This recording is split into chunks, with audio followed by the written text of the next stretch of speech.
Welcome to Pepper Shock Media's Marketing Expedition podcast, keeping you up to date with the latest in marketing and advertising. Now here's your host, Ray Allen. Welcome to the Marketing Expedition podcast. I'm Ray Allen, your host, president and CEO of Pepper Shock Media and founder of the marketingexpedition.com. And today we have Zuzana Dobro coming from, she was former Czechoslovakian. She's Slovakian now. And as a kid, she was told she would never be able to leave her country and see the world or have freedom to be whoever she wanted to be. And after the Iron Curtain came down, she moved to England, speaking very little English, with only, 200 pounds in your pocket, Zuzana, right? And That's she right. gradually made her way through working in the creative industry and got an offer to be able to join a big corporation. We'll have to talk about that. And she got her dream job as an interaction and UX designer, but she said something still felt odd. She had this unstoppable desire to fulfill her childhood dream to travel around the world, and that's what she's doing now. And she quit the security of the corporate job and traveled solo for 2 years and even backpacked to Antarctica. And after her trip, she merged her passion for adventure travel and human evolution with design and creative problem-solving expertise. And she embarked the journey, I love the word journey, on entrepreneurship. And she's created the HWO method. We'll have to find out what that means. And she helps entrepreneurs, coaches, authors, experts, and agencies to get to know their customers deeply to avoid pitfalls of attracting the wrong people. Oh, we know what that means. Ooh. So Zuzana, you love to explore. Tell me more. Ray, thank you so much for having me on your Marketing Expedition podcast. You see, Right. I love journeys, and it seems like you love expeditions. Yes. So tell me, what drove you from, what originally got you out of the country, like when you were younger, right? How did you get out? Yeah, so as you mentioned, I was born in Czechoslovakia during the communist time. So all my childhood, I spent in a regime, basically growing up, behind the curtain. Right. And I always had this dream, I was reading a lot of books as a kid, and I always was dreaming about being able to see the different places, but the reality during the day was very different. I was always, being told like, you can't travel. No, you cannot, you will never be able to go. And, all this stuff. Don't tell me no, because I'm going to do it anyway. Yeah. So, that was just like a big dream for me to be able to, explore more. And I was very fortunate that when the change came, I was in a secondary school.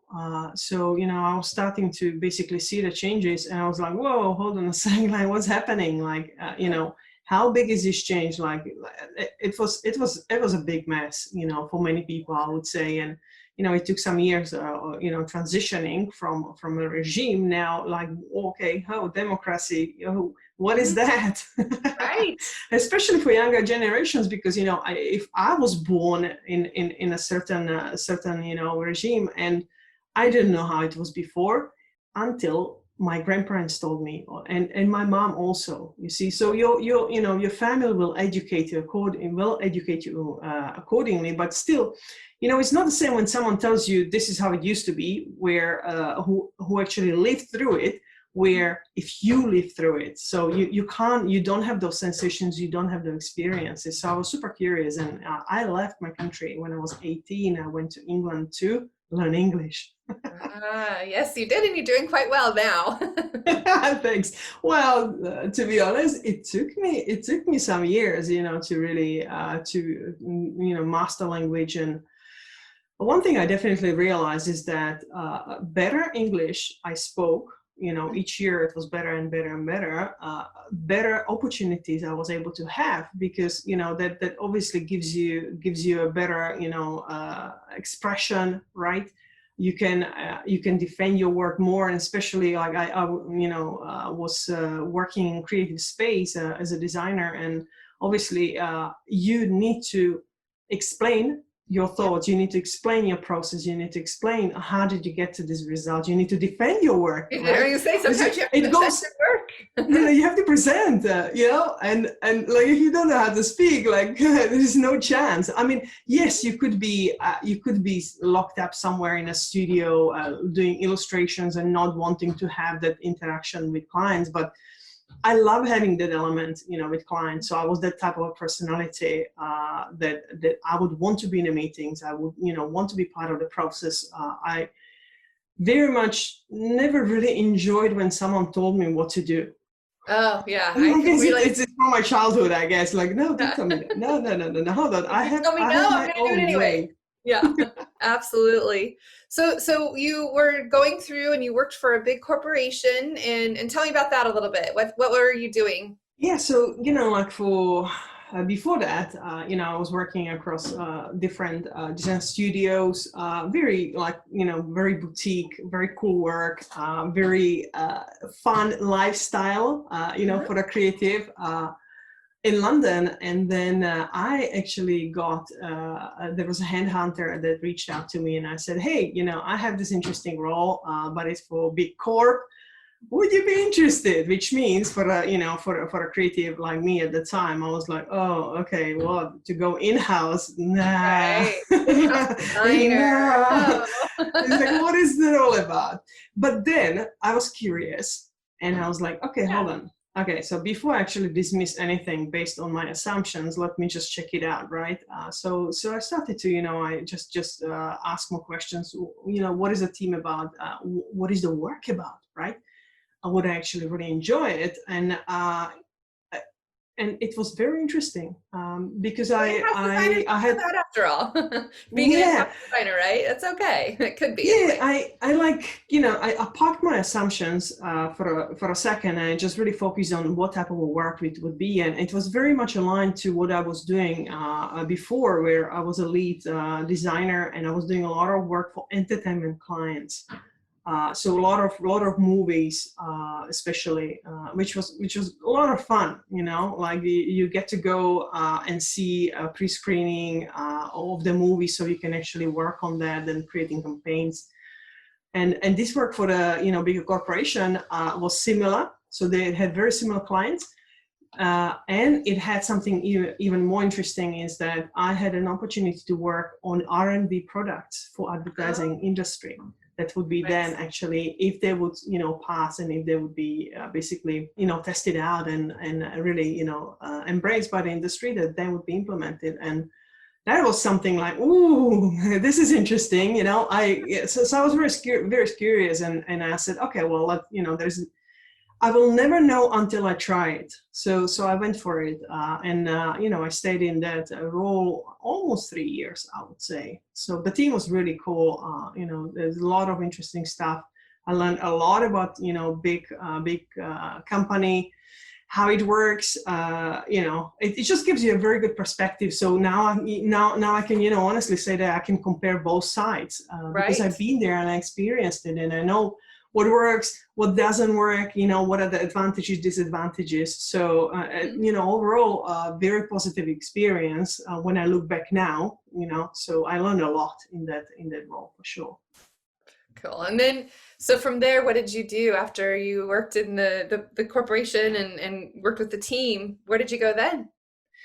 So I was on a crossroad, like I really reached that, like that pinnacle of my, career. And I knew that if I would stay, I could be, easily, then another role would be probably a creative director, very easy. It's like way too easy at that stage of my life. And I was like, what do I want? Do I want a job like this? Do I want security like this? Pay was really good, pension, all of that, right? But you've really got that adventure and, the person who wants to go on a journey and so where does this take you now? I can see where this is going. Yeah. So, like I asked myself very honestly, what do I really want? And, would I regret not exploring more different things? And, what was my heart really telling me? And it was always going back to the idea of traveling around the world, because that's what I wanted for so many years. And then I kind of, I I tucked it away in my brain somewhere. It got locked up, and I just got, like just carried away by the stream of whatever events in my life. And then I went like, no, hold on a second, like I really could do this. Like I really could go and travel. And I just said like, I would so regret not doing it. So I quit that job, and I went solo traveling around the world for 2 years on my own. Wow. And that was just amazing. So life-changing on so many levels. Also, when I came back from travels, it just made me a different, a different human being in a way. And also it made me so much more flexible and open-minded and really good at problem solving. That I would never be able to solve certain things or do certain things now if I wouldn't have that exposure to travel and experiences that actually I went through. Really just elevated me to a very different level, also as a professional. So it's just mind-blowing what you can learn when you're traveling, and especially on your own, I would say.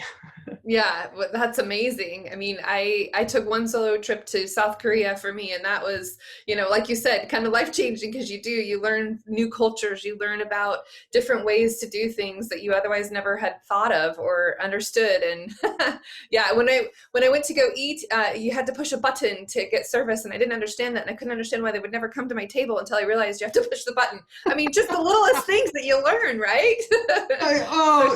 Absolutely, absolutely. Like, how many times I watched in a country that, was like very foreign, what people are doing. And you're just observing, this is what, okay. This is how we're supposed to do this. Yeah, exactly, and how many times I made a mistakes, like a silly mistakes, and obviously people watch you, right? Because you stand out as a foreigner, so it's a great entertainment for them, yes. Also. For sure. So, okay, tell me, you took a backpacking trip to Antarctica. Tell me about that.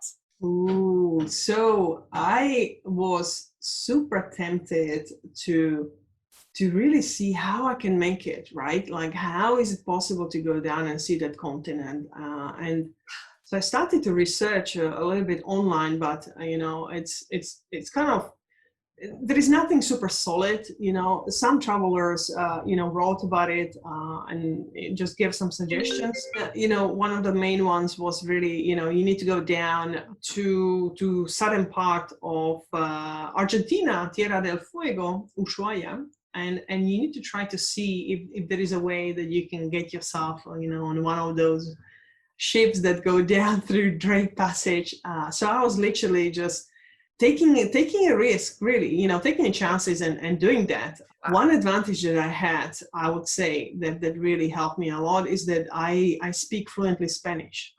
So that really opened doors and information, and people really appreciate when you can crack a joke with them in their own language. They go like, oh, what? Where are you from? How come you speak Spanish? Oh, long story, Yeah. So that really helped me a lot, because it's something different when you speak to someone from there and say, hey, look, this is who I am, this is where I come from, and this is what I want. And I managed to actually get myself a bed on one of those ships that was going down to Antarctica. You managed to do it. I mean, even when you were there, you didn't have it pre-planned or anything. There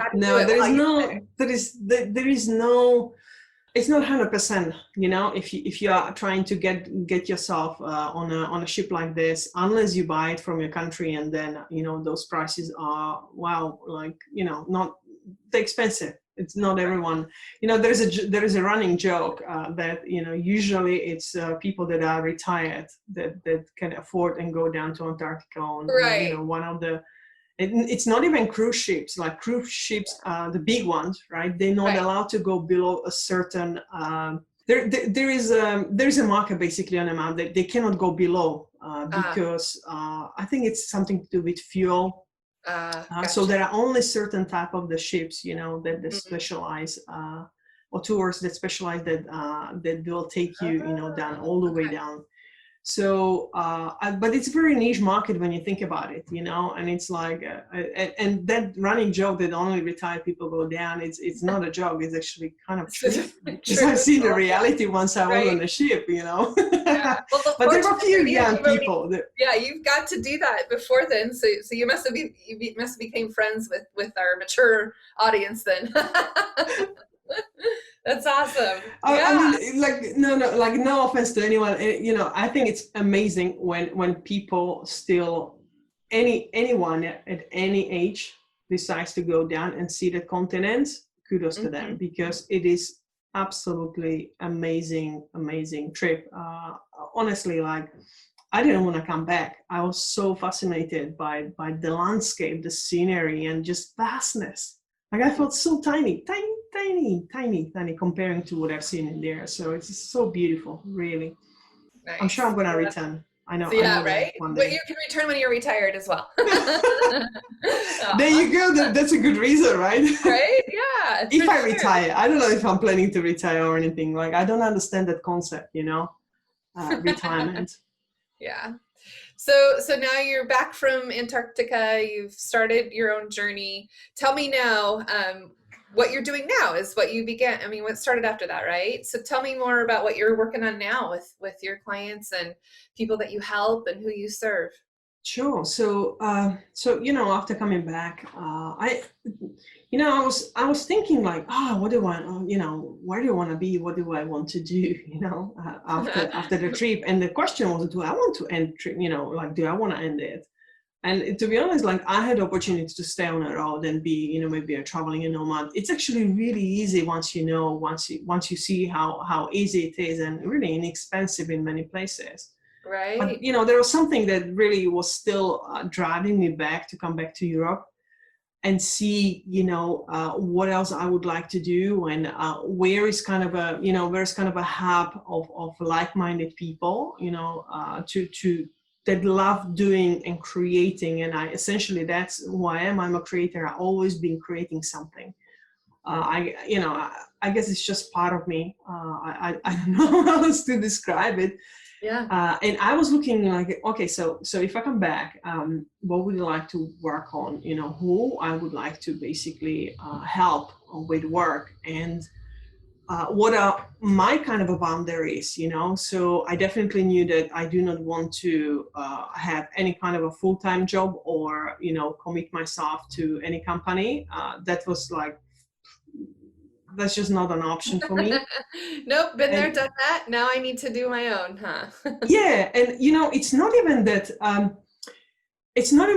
I need to do on my own, but one thing that I really realized, and this is crucial, I would say quite important for designers, very important for anyone who has a small business as an entrepreneur, is or anyone who is like a self-employed, doesn't matter what field it is. But one thing I realized is that if I lock myself down as a full-time employee somewhere, that's not going to give me a quick opportunity to work on someone, to help someone else at the same time, with a quality, which means that it's much easier when I have my own business to have a look at what projects I want to work on and support, and me being able to go from project to project that are interesting to me actually are helping so many more people and so many more companies, because I'm gaining a different exposure, different experience. I constantly have to be on top of my game, so which means I need to educate myself all the time. It just comes with it, like I cannot, like my type of a work that I do, I cannot say, okay, I now know everything, that's it. I don't need to think about learning anything new. No, that's when you're essentially solving a problem and big problems. Mm-hmm. And when you're working with people, you constantly have to be educating yourself. And for me, being in a full-time job, that was like locking me down into someone else's world where I would be more complacent, not to explore that much, into my knowledge, and it's definitely much faster. I don't know how it is for you, and I'd love to know your perspective on this, but for me, opening opportunity of me running my own business, Mm-hmm. being my own, boss, really allowed me to grow so much more faster and gain so much more experience. And that in, exchange gives whoever is my client, whoever is the person I'm helping, really a much better quality, much higher quality, because I am highly qualified, to go from experience to experience. And you No, I can't get absolutely that if you agree. are full time. Like, you can't. Like, Yeah. I don't know. Maybe I'm wrong, but No, I'd love I to hear agree. what you think about this. It's true.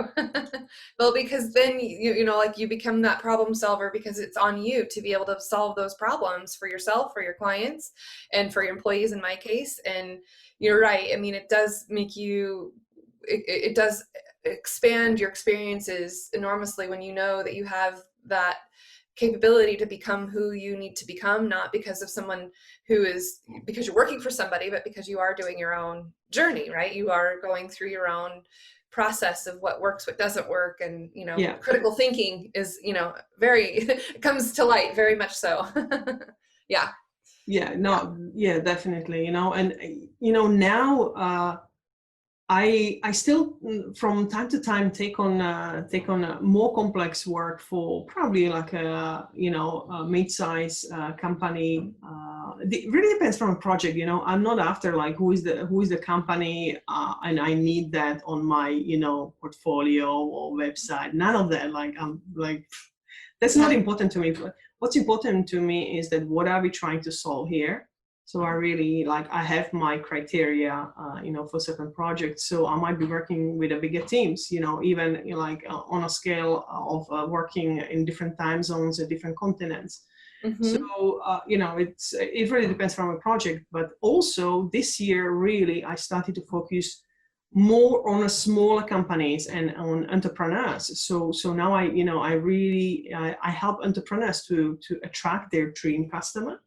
Mm-hmm. So they can create consistent growth, sell with purpose, and be an independent entrepreneurs. And I really help them understand how crucial and important customer research is. So for me, 360 person-centric discovery, brain and heart intelligence, and business and client alignment are the keys. These are the key pillars that I really work with and I really tap into and bring into my work, really depending what is the problem we are here, to solve, or what is the challenge. I don't even sometimes enjoy saying problem, because it's like, there's a problem. So the connotation is a little bit negative. I love using challenge. Yeah, exactly. challenge. What is the challenge? Like, oh, bring it on. It's like, bring it on, bring it on. Yeah, no, I usually say we don't have problems, we have opportunities. And we enjoy challenges. Right, that's right. Challenges and opportunities, right? I love that. Love it. I love it. Okay, one of the questions that we had, why is ice hockey like entrepreneurship? Oh, where do we start? So first of all, I in my spare time, to keep fit, I play ice hockey actually. You do? Oh my gosh! in here in London, I play actually for women's elite a woman team. of many talents. Ice hockey, that's amazing. What a way to get out all your aggression. I love outdoors. And I just love sports, and hockey is one of my passions, and I'm pretty good at it. So nice. I still can keep up with youngsters, like I'm talking like teenagers, skating, kind of. School them on how to, how it's done, right? Well, I certainly have more experience than them, so I can outplay them in certain ways. How to often, but that's again, it's just experience, and it's so much. It's such a great game. But why is it? Why is ice hockey like entrepreneurship? Like, first of all, being an entrepreneur is a lifestyle choice, and it's a passion. Also, many people that do not have that passion towards their self-expression, being their own, driving force in life, will most probably not make it. And being an entrepreneur is being in the arena and playing the game. So there is a huge difference between players and spectators. So many people can tell you about how to do the business and how to do this and that, and so many people go and ask their friends, oh, what would you do, like what do you think about this, and give me your opinion. If those people never played a game, if they never been entrepreneurs, if they never had their skin in the game, they probably are not the right people to ask for the advice. And it's the same with any kind of it's not just ice hockey, but any kind of a sport. So think of any other team sports that people love, is that spectators will have the most amazing ideas how the players should be, solving certain things in, during the game. You should do this, you should do that. No, Exactly. Don't should on me. But they never played it. They never played it on their level. So until you are playing on the certain level, and if you never played it, say whatever you want, I'm not going to listen, because you have no idea how it feels to be in a game. So, entrepreneurship is the same. If you never experienced it, if you never embarked on being responsible, 100% responsible for your actions in your business, in your life, because obviously if you're an entrepreneur, everything rolls back into your private life also, because, if you make a decision and it doesn't go the right way, you're going to feel the knock on. You're not going to go like when you're in a full-time, job, oh, I'll just find another job, It's just so easy, right? So it's the same with ice hockey, you either play it, and if you're not really, if you're not active, if you're not playing, or you never played, then don't comment, right? So you have no place to tell me how to no, do, No. Exactly. And, another really good one in ice hockey especially, you will get hit. Yeah. Oh, yeah. There is no way, and it's the same for entrepreneurship, there is no way that in ice hockey, if you played ice hockey, that you're not gonna get hit. And it could be even accidental, like whatever, but you're gonna get hit and you're gonna get smashed and you're gonna go down on the ice. It's gonna hurt and you're gonna have to get up really fast, especially if you're playing game. Otherwise, you can't let your team down, right? Miss the play. Yeah. It's the same in entrepreneurship. There is no way that you're gonna avoid any kind of hate, pain, disappointment, frustration. It's just part of the game. It is part of the game. So, there are so many similarities, you have to have a game plan. Like there is no team that have ever won any major tournament or let's say, Stanley Cup that didn't have a game plan. Right. Right. That's so true. Yep. And if you get knocked down, you just got to get back up again, no matter how hard you got hit. Right. Yeah. This is just, you just know this is part of it, So, which one's another one?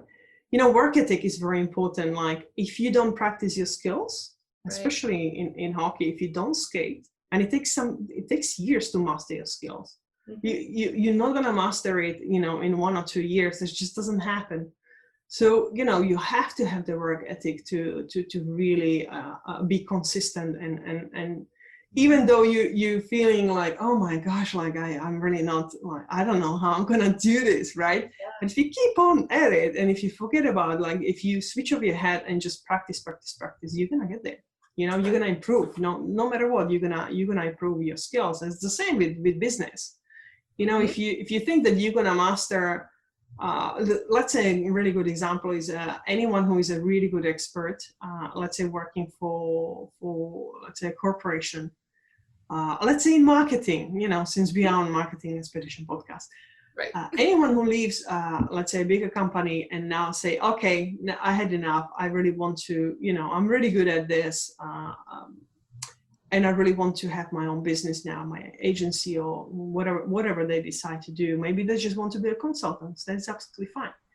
However, that reality, leaving that job and going into, oh, this is now my business, is a very different thing. And, people don't realize what everything it takes. And there is a lot of psychology that you need to chew through with yourself. Right. You need to get to know you will get to know yourself so much better. I can tell you that. Yeah.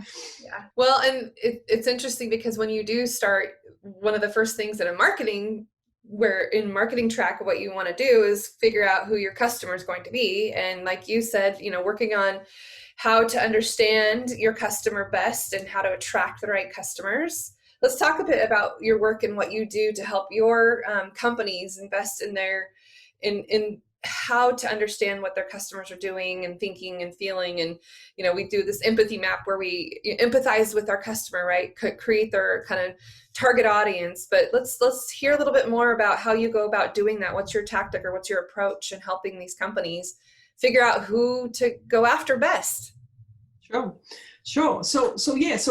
So what I am very blessed is that I had an amazing exposure, and I was able to work, literally by the side of the best brand strategists especially here in London, in UK, and just really amazing minds, even from the advertising agencies, or creative directors. So I have been exposed to some really bright minds, and I was able to basically learn from them. And then I really started to embrace a lot of design thinking. And design thinking is a philosophy, and within the philosophy you have different methodologies, different frameworks to work with, and to really go into clients' business and use it according to whatever needs to be solved, which gives you a really solid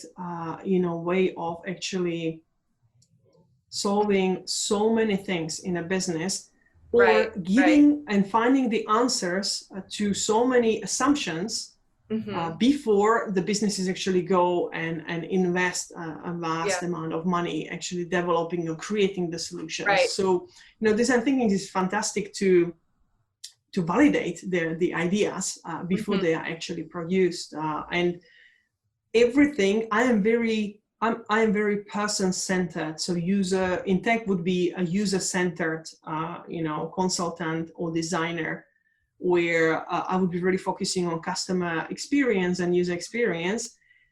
With that, basically bringing the idea to the customers or potential customers, and then understanding what the business wants on the other side and merging them together. So it's almost like I would be a lot of time acting as a lost in translation person in the middle of the storm, where the business thinks they know what their customers want, and then I go and actually test it, and I find out from the people, from real customers, what they really are perceiving here, what they are really wanting in here.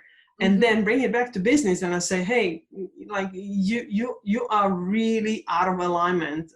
You are assuming, and this is not the mark. You gotta adjust it. You're completely off guard. Completely off base. Like it's fascinating how many times I experience like this shock on a face of the business. Really? Literally, even the business owner, I was like, oh, I didn't know that. No, that can't be true. And then obviously, everything I do, I have to I document. I speak with the voice of the customer. So I'm literally I become the customer for the moment. So I can go back to a business and really replay, and try to educate them and try to make them aware that this is, not everything is exactly as you're assuming, basically. So this will be, kind of the role, basically, that one of the roles that I could take on, in a business. And what I'm seeing in small businesses, and especially, with entrepreneurs, is that they are brushing over this stage of the basically launching a product, because when you're launching a product, there is a certain sequence you need to go through. So, very simple one, in a very simple terms. First, you need to know your why. You should know why you are doing, what is your purpose of doing this. Ideally, you should know your why, your personal one also. But, you start with your why. Then you should know your who. Your customer, who is your dream customer, or who is your target, specific target audience. Maybe you have 2 or 3 different ones, but which one is primary? Yeah, And and who I are these agree with that. people? I think people do gloss over that quickly because then they just assume that they know that people are going to want to use their product or service, or, that they have hit the mark when they really haven't, right? So I think that's very Mhm. important to understand who your customer is. Absolutely. It is, unfortunately, many, like I have so many entrepreneurs as a friends now that I really see this, and they're just not getting it. They're still not getting it. So, right now, like this is keeping me up at night. Like I'm so honestly, I'm, this is not a joke. Like I'm like, how, first of all, I'm still, like I'm exploring and learning on my side. How can I best message? Because, I need to understand how can I best message to really help entrepreneurs to understand that there is a void, and there is basically they are jumping, the sequence they shouldn't be jumping. Right. Because what they are assuming is that, okay, so, that my target audience is my market and my market is my niche, where these are two different things. Mhm. Your who is your person, it's your human being.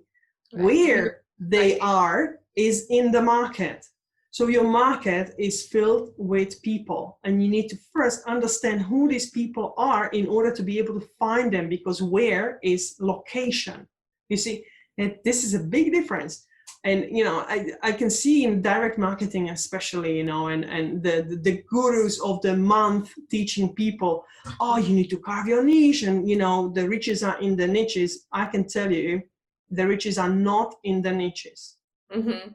unless until you know who are the people that should be in your niches, because your Right. niches will be remaining empty. Yeah. What's even worse, filled with the wrong people. Like Yeah. that's a great disaster you are getting yourself into. If It's a you fill mismatch. your niche with wrong people, you're gonna be stuck in a really nasty loop, and most probably burning through your marketing budget, your campaign.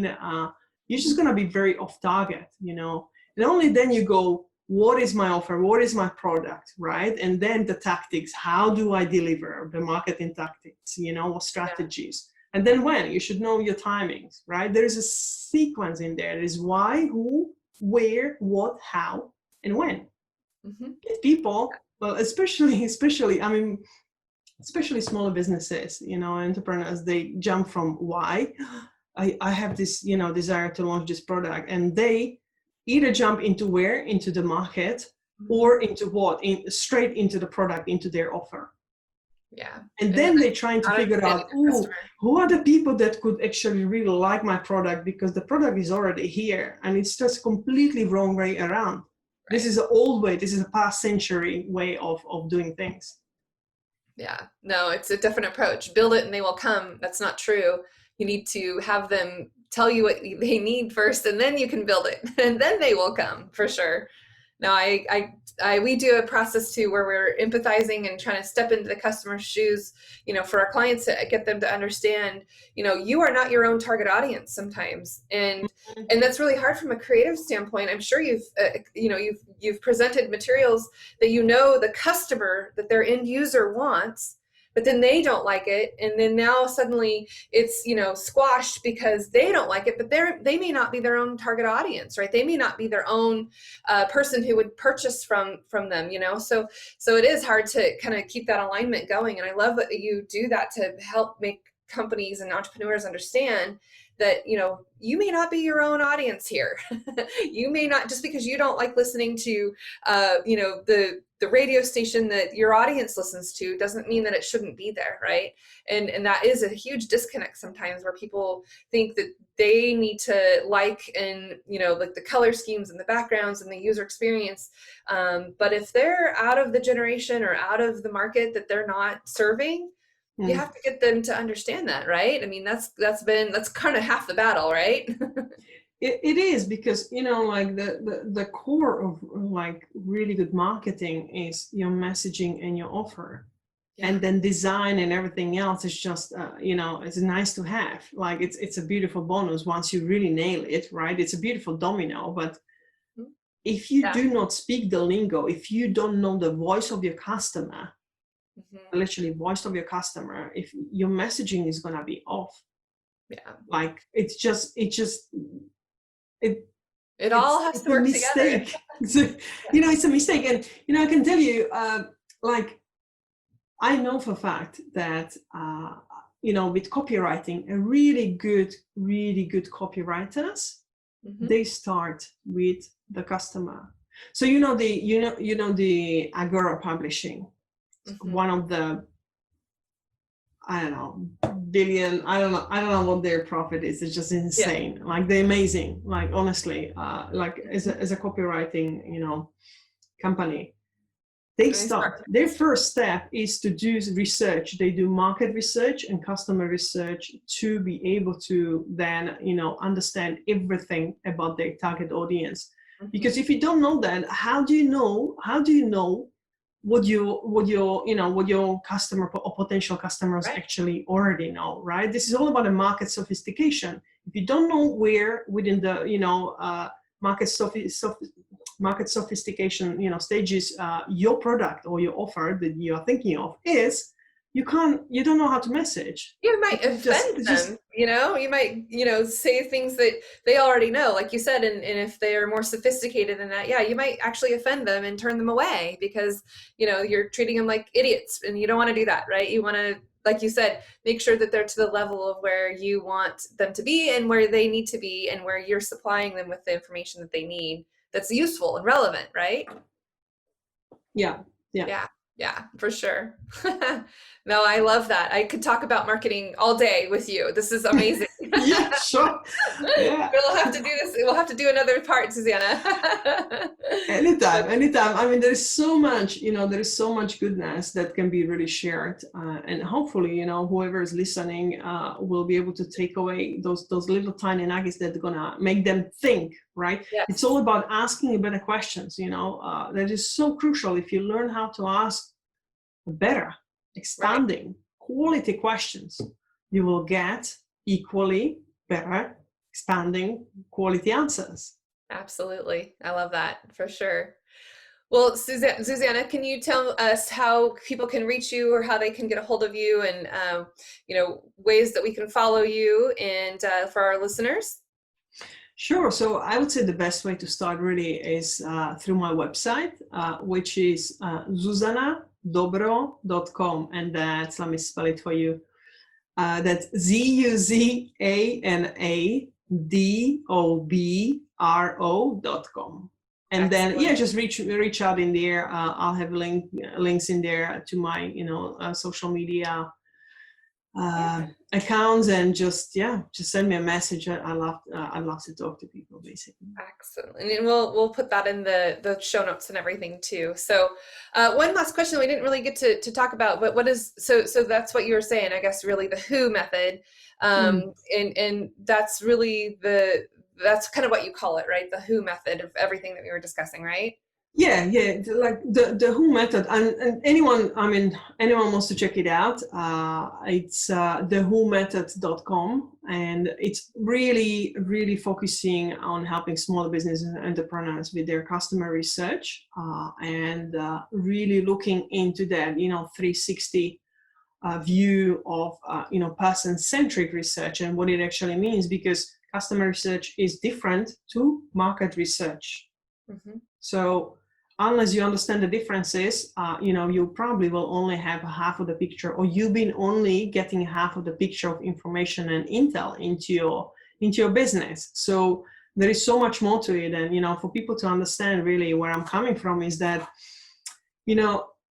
bigger companies, and especially, design-driven companies that are really successful now, are employing teams of specialists to do customer research and market research and, user experience and customer experience. And they hire a lot of people, a lot of specialists to do this work for them. And there is a reason behind that. So this is the knowledge I'm bringing, to smaller businesses and entrepreneurs, because I will be usually the one working behind the scenes on a big campaigns and big ideas, big, projects really. and even the small ones for startups, just to see, validate a lot of the things for the business before it's actually built. Make sure it's a viable product that people yeah, exactly. Saving a lot of money. If you honestly having the intel, having the knowledge, and understanding how to do it, how to run your research, how to gather the information, it's everything in a business. Without that, it's going to be very hard. It's going to be a long road. A swing and a miss. The goal is not going to be had. Yeah, you said it. That's right. Well, thank you, Zuzana. This has been a wonderful conversation today, and I hope people will reach out to you and look at your website. And we'll definitely have to do this again, and we'll dive deep into more about what you're doing and get to hear about your next adventure, right? And I love traveling. Yeah. Well, thank you so much. And for our listeners, we want to encourage you to check out themarketingexpedition.com, where this podcast and several others will be as well, along with a lot of information that's there for you to go on your marketing expedition journey. And until next time, enjoy the journey. Thanks for listening to the Marketing Expedition podcast. Find more online at peppershock.com.